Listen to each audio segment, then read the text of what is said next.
IPL auction 2024 के अंदर CSK का मास्टर स्ट्रोक, या यूं कह सकते हैं इस बार के होने वाले आईपीएल के अंदर सीएसके ने खेल दिया अपना मास्टर स्ट्रोक, जिसको देखने के बाद बाकी सारी की सारी टीमें हो चुकी है दंग। तो क्या रहा सीएसके का मास्टर स्ट्रोक जानेंगे हम इसे एक ही वीडियो के अंदर। अगर उससे पहले आप भी अगर वो चैनल पर नए तो कर दीजिए सब्सक्राइब एंड साथ ही दबा दीजिए बेल आइकन। सीएसके का मास्टर स्ट्रोक सीधा शाह ये रहा, आईपीएल 2024 के अंदर सीएसके ने 6 ऐसे प्लेयर बाई किए कि वो प्लेयर बाकी टीमें देखने के बाद दंग रह गई कि ये 6 के 6 नए खिलाड़ी कौन आ गए सीएसके के अंदर। सीएसके ने सबसे बड़ा काम किया समीर रिजवी को खरीद कर। जी हाँ, समीर रिजवी, यूपी के शानदार बल्लेबाज समीर रिजवी। जी हाँ जी, अगर आपने नहीं देखा तो यूट्यूब पर जाकर जरूर देखिएगा समीर रिजवी की बैटिंग कैसी है। यूपी की एक लीग के अंदर सबसे ज्यादा छक्के मारने वाले बल्लेबाज रहे समीर रिजवी। इन्होंने इतने लंबे लंबे छक्के मारे कि सभी बॉलर देखकर दंग रह गए। समीर वो एक खिलाड़ी है या फिर वो शख्सियत है जो किसी भी बॉलर को किसी भी टाइम हताश कर सकता है। अपने लंबे लंबे मास्टर स्ट्रोक छक्के मार मार के किसी भी बॉलर को हताश कर सकता है किसी भी वक्त। समीर नाम है वो, ये वो समीर है जो छक्के मारने के लिए जाना जाता है, छक्के मारने के लिए जाना जाता है। तभी एनालिसिस में यही बताया जा रहा था कि रिजवी इस बार 2 से या 3 करोड़ में खरीदे जाएंगे, लेकिन नहीं, रिजवी ने सभी का रिकॉर्ड तोड़ते हुए 8.40 करोड़ के अंदर सीएसके ने खरीदा है समीर रिजवी को। ये बहुत ही अच्छा खिलाड़ी है, बहुत ही बढ़िया प्रदर्शन करेगा और अब धोनी के अंडर आ गया है तो फिर क्या टेंशन ही क्या समीर को।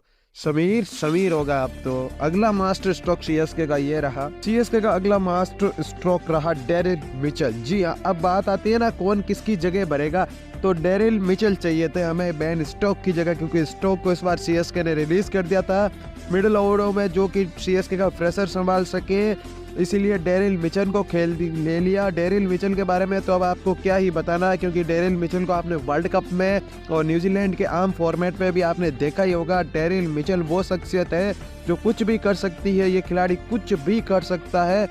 बहुत ही अच्छी तरीके से फ्रेशर को रिटेन करते हैं, ये फ्रेशर झेल सकते हैं, एक्सपीरियंस खूब है इनके पास और ये मीडियम फास्ट गेंदबाजी भी कर सकते हैं, बीच में आराम से ओवर निकाल सकते हैं। तो अगला सीएसके का मास्टर स्ट्रोक डेरिल मिचेल, जो कि बस 14 करोड़ में मिल गया सीएसके को।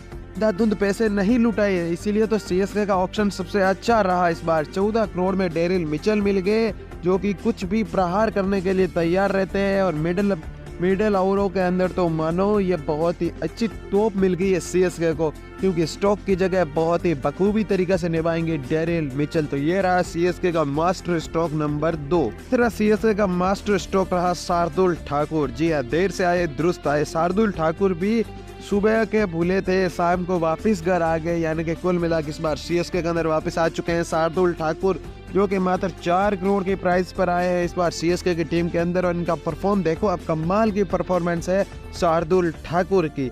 तो अब बात करते हैं सीएसके का मास्टर स्ट्रोक नंबर 4। तो सीएसके का चौथा मास्टर स्ट्रोक मुस्तफिजुर रहमान। जी हाँ, मुस्तफिजुर रहमान, जो कि इनको मिल गए 2 करोड़ के अंदर।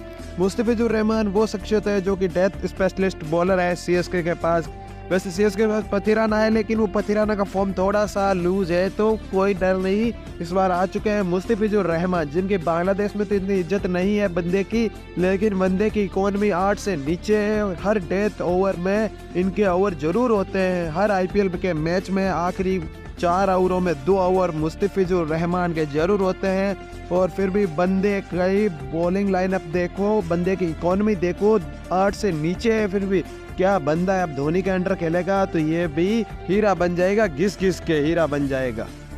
यही थे सीएसके के 4 मास्टर स्ट्रोक, और इनसे सीएसके की चाल सीधी सी सामने आ जाती है हमारे कि सीएसके क्या चाल चल रही है या फिर सीएसके क्या करना चाहती है। तो सीएसके की सीधी सी चाल ये है कि वो उन प्लेयरों पर को टारगेट कर रही है जो प्लेयर इतने बड़े नहीं है या फिर जिनकी दर्शकों के बीच या फैंस के बीच इतनी हाइप नहीं बनी हुई है, और वो एक एवरेज प्लेयर है, उन प्लेयर को उठाती है। जैसे डेरिल मिचेल, बंदा खेलता बहुत ही अच्छा है, ये बंदा स्टार की तरह या पैट्स कमिंस की तरह ये भी 20 करोड़ में बिक सकता था, लेकिन इसके अंदर वो है वाला है नहीं है कि मैं नहीं तो कुछ नहीं, ऐसा बिल्कुल नहीं है डेरिल मिचेल के अंदर। इसलिए डेरिल मिचेल को उठा लिया, शार्दुल ठाकुर को उठा लिया, मुस्तफिजुर रहमान को उठा लिया, समीर रिजवी को उठा लिया 8.5 करोड़ में। तो सीएसके की स्ट्रेटजी सीधी सी साफ यही है कि सीएसके छोटे प्लेयर को उठाती है और एक बहुत ही बड़ा प्लेयर बना के भेज देती है। शार्दुल ठाकुर के अंदर है आ गया था कि भाई मैं ही हूँ अब तो बड़ा प्लेयर, तो केकेआर में 10 करोड़ में गए थे लेकिन कुछ नहीं, केकेआर ने वापस छोड़ दिया तो वापस सीएसके के पास आ गए 4 करोड़ के अंदर। अब देखना शार्दुल ठाकुर कैसे प्लेयर बनते हैं।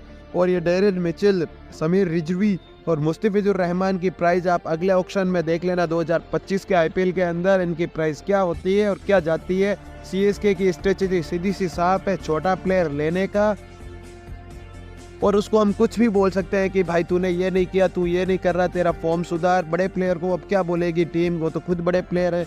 बस यही करना चाहती है सीएसके। और आपको क्या लगता है इस बार का आईपीएल कौन लेके जा रहा है, सीएसके लेके जा रहा है या कोई अदर टीम लेके जा रही है? मेरी तो राय यही है कि इस बार का आईपीएल सीएसके ही लेके जाएगा, कंफर्म है। Hey guys, thanks for watching video, thank you so much, visit again.